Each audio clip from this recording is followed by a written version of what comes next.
Assalamualaikum warahmatullahi wabarakatuh. Alhamdulillahi rabbil alamin wa bihi nasta'inu ala umuri dunya waddin. Sayyidina wa maulana Muhammadin wa ala alihi wa sahbihi ajma'in. La hawla wa la quwwata illa billahil aliyyil azim. Rabbi israh li sadri wa yassir li amri wahlul 'uqdatam min lisani yafqahu qawli. Amma ba'd. Alhamdulillah, kita ucapkan terus menerus atas segala nikmat yang Allah berikan kepada kita, karena beribu-ribu nikmat yang Allah telah berikan kepada kita sehingga kita tidak mampu untuk menghitungnya. Maka kita patut bersyukur semuanya itu selain dengan mengucapkan alhamdulillah, juga meningkatkan kualitas ibadah kita, ketakwaan kita kepada Allah SWT. Shalawat serta salam kita haturkan kepada baginda Rasul Nabi Muhammad SAW, yang kita nantikan syafaatnya kelak di yaumul qiyamah, dan semoga kelak kita betul-betul diakui menjadi umatnya. Kita ucapkan Allahumma sholli ala sayyidina Muhammad, Allahumma sholli alaihi wasallim. Anak-anakku yang dirahmati Allah, alhamdulillah kita masih diberi kesehatan oleh Allah. Kita punya teman, walaupun belum bisa berkumpul langsung, tapi yakinlah mereka adalah teman-teman kita yang terbaik. Maka sebagaimana di dalam bab di atas kemarin, di minggu kemarin, kita harus menyayangi teman kita. Kita harus menghormati teman kita. Kita tidak boleh menyakiti teman kita. Nah, bagaimana dalam kondisi saat sekarang ini? Karena kita belum bisa bermuajah atau berkumpul langsung dengan teman-teman kita. Kita akan punya grup ya.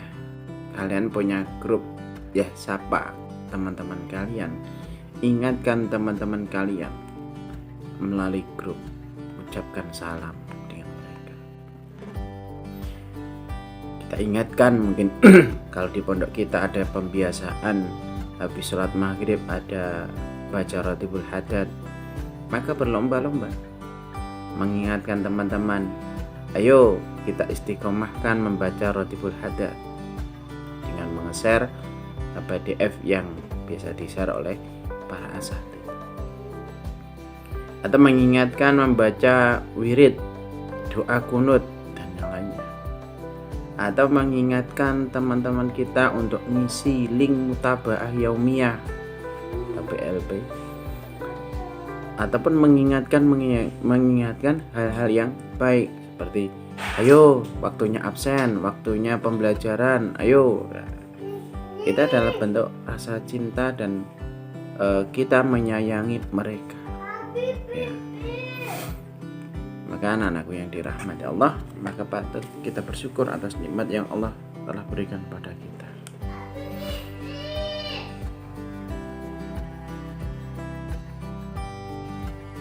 Anak-anakku yang dirahmati Allah, kita lanjutkan lagi pembahasan kita mengenai tentang hak teman dalam proses pembelajaran. Sekali lagi Ustaz ingatkan untuk berlomba-lomba mengingatkan, karena itu adalah bentuk rasa sayang dan cinta kita pada teman-teman kita. Ya bunaya, wahai anakku, idza askalat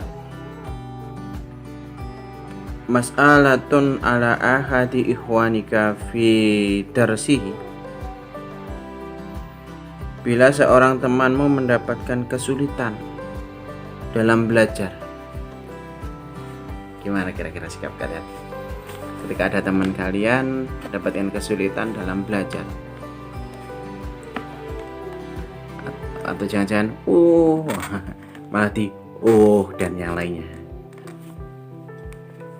Ketika Anda dapatkan kesulitan dalam belajar atau bahkan kesulitan dalam ngisi link mutaba'ah, maka jangan malu untuk bertanya pada temannya yang sudah paham ataupun kepada musyrif kalian.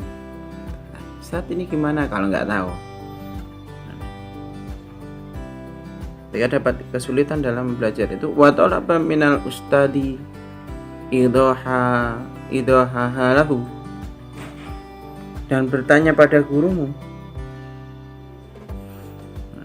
mencari bertanya ketika ada temannya kesulitan dan bertanya pada gurunya, diulangi lagi, minta penjelasan kan itu.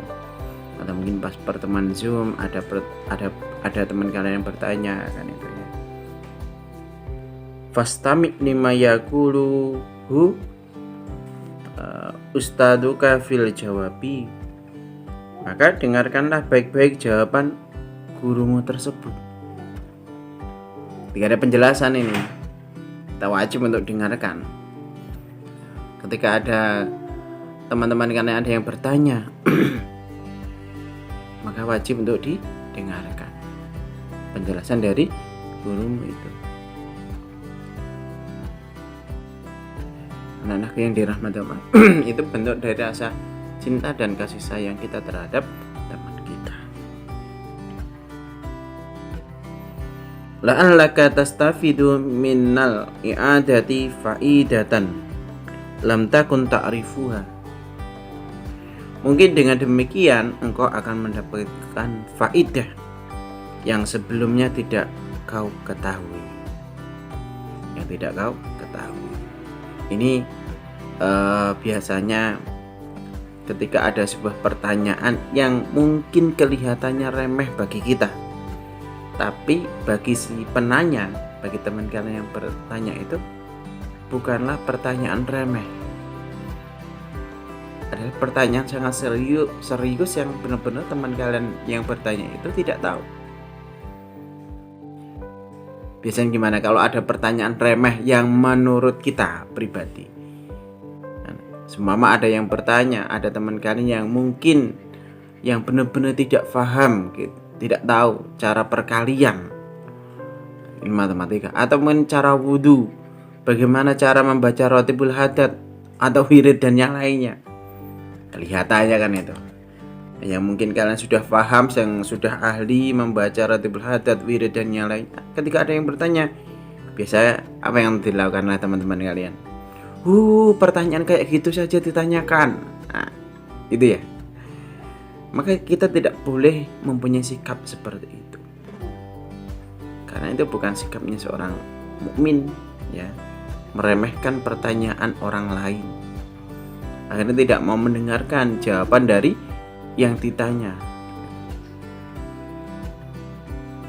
Anak-anak yang dirahmati Allah, jangan pernah meremehkan pertanyaan.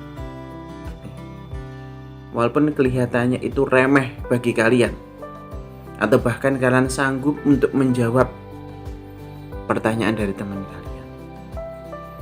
Ketika ada seorang sa'il, seorang penanya, seorang murid bertanya kepada gurunya, maka kita wajib untuk mendengarkan jawaban dari guru kalian. Kecuali kalau guru kalian, monggo silahkan, siapa yang tahu, boleh kalian itu mengeluarkan pendapat, tapi tidak boleh menghina atau meremehkan pertanyaan dari teman kalian itu.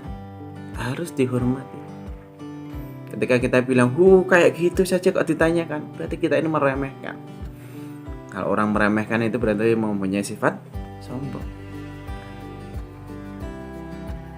Bisa jadi jawaban dari guru kalian itu akan berbeda dengan jawaban kalian. Makanya di sini disampaikan la'allaka tastafidu minal i'adati faidatan lam takun ta'rifuha. Mungkin dengan demikian engkau akan mendapatkan faidah yang sebelumnya tidak kau ketahui. Kalau kita mendengar, tapi kalau kita sudah nggak mau mendengarkan jawaban dari guru kita, gimana kita mendapatkan? Dan aku yang dirahmati Allah, itu jangan meremehkan pertanyaan dari teman kita, walaupun kelihatannya pertanyaan itu remeh bagi kita atau bahkan kita mampu untuk menjawabnya.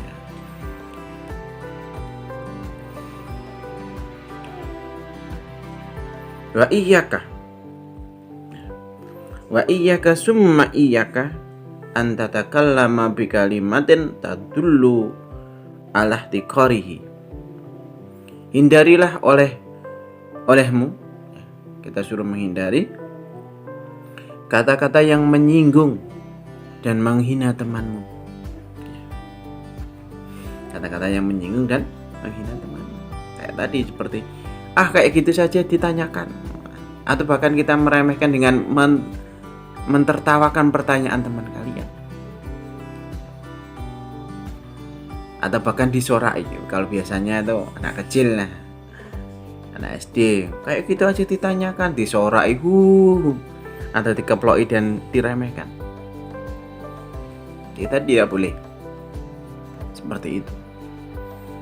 Bagi kaum muslimin, tidak boleh meremehkan pertanyaan dari teman kita, tidak boleh menyinggung atau melakukan perbuatan yang itu bisa menyinggung perasaan teman kalian. Sehingga minggu kemarin bahasanya teman itu adalah hum asyiratuka, hum ikhwanuka. Teman itu adalah seperjuangan kalian, teman adalah teman bergaul kalian. Maka jangan sampai disakiti. Tadi ini pertanyaan-pertanyaan biasanya, maka harus dihindari. Au an yadhara ala wajhi kama yufidu istighfafa afkari, atau menunjukkan wajah sinis karena kurang berkenan atas pertanyaan temanmu itu. Tidak boleh meremehkan, tidak boleh menghina, tidak boleh menyinggung, ataupun bahkan tidak suka dengan menunjukkan wajah yang tidak suka, meme, atau biasanya dipendelengi, teman yang bertanya itu dilihat, nggak ada isu nyuai waktunya pulang, kok cek teko kok masih tanya saja. Disorai, ditertawakan, atau bahkan kita pelototi wajah teman kita. Kita lihat maka kita disuruh untuk menghindari, karena itu perbuatan yang tidak terpuji. Ada perbuatan yang tidak terpuji. Anak-anakku yang dirahmati Allah, kita lanjutkan kembali. Ya bunaya, wahai anakku, kila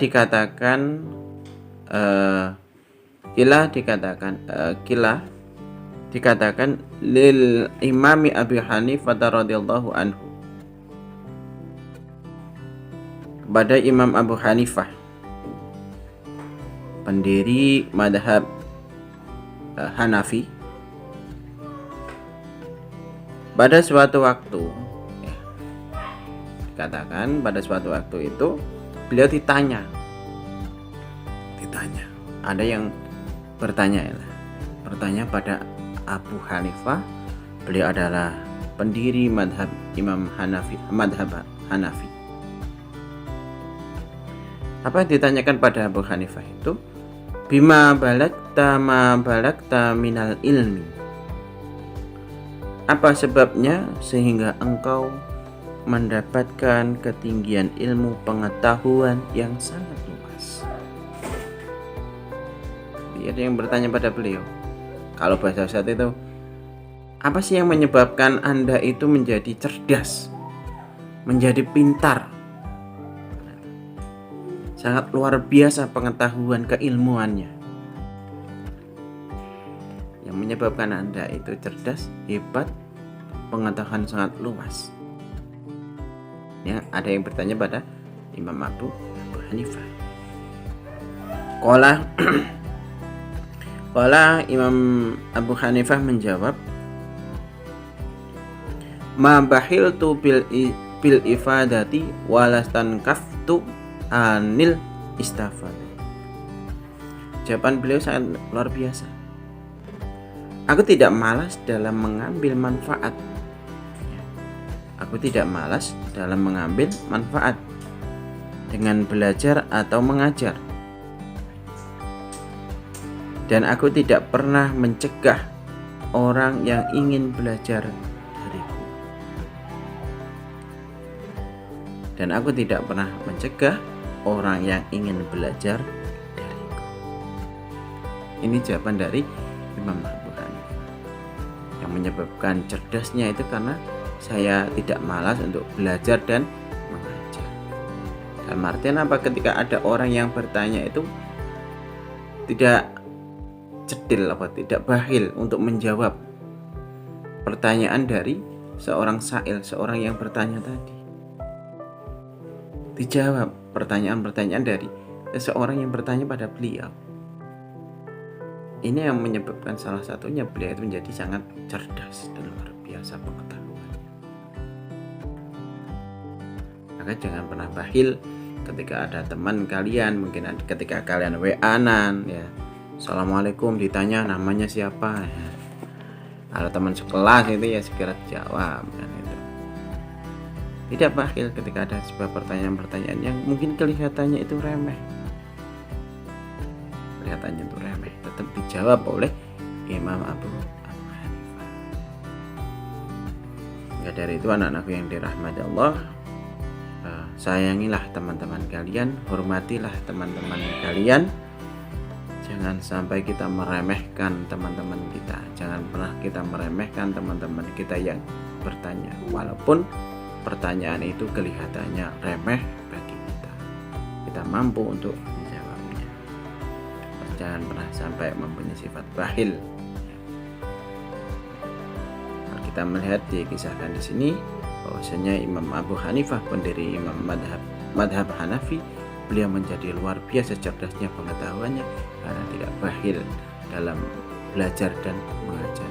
Tidak bakhil dalam ketika ada orang yang bertanya pada beliau pasti akan menjawabnya. Mungkin itu yang Ustaz bisa sampaikan, kurang lebihnya Ustaz mohon maaf. Wabillahi taufiq wal hidayah. Assalamualaikum warahmatullahi wabarakatuh.